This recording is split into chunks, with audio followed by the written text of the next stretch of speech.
আজ মায়ের পবিত্র স্নান, হাজার হাজার ভক্তের মায়ের কাছে সমাগম হয়েছে, আপনারা প্রত্যেকে দেখতে পাচ্ছেন। আজকে রাত 12টা থেকে ভক্তরা লাইন দিয়েছে মায়ের কাছে। আমি ফার্স্ট রানের সময় দেখেছি ভোর 3টের সময় লাইন দেখি, রাত 12টার সময় কোনোদিন দেখি। আজ ফার্স্ট টাইম যে মাকে রাত 12টার সময় থেকে লাইন দিয়েছে, সারা রাত তোরা এখানেই ঘুমিয়েছে মাকে দর্শন করবে। সকাল সকাল এইটুকু বাচ্চারা সব বসে বলছে যে মাকে দেখবো বলে দূর দূর থেকে গেছি, অনেক দূর দূর থেকে গেছি। দেখতেই পাচ্ছেন আপনারা গর্ভে মাকে একদম সামনে থেকে মায়ের অপরূপ মুখের হাসি, মা শ্যামসুন্দরীর মুখের হাসি, মা কালীর হাসি দেখতে হলে মা শ্যামসুন্দরীকে দর্শন করতে হবে। এরকম হাসি মুখ কোথাও নেই শ্যামসুন্দরী মা ছাড়া।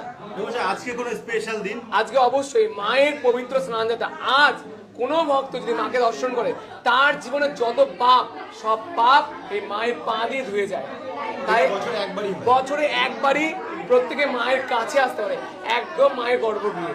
সেই পুজোই চলছে এখন, একটু পরে মায়ের মেন মুখ্য পুজো হবে, যে সময় মাকে 108 ঘটি দিয়ে স্নান করা, জল দিয়ে স্নান করা হবে, এবং তারপর মায়ের রাজবেশ হবে, এবং তারপর মায়ের ভোগারতি হবে। জয় মা শ্যামসুন্দরী।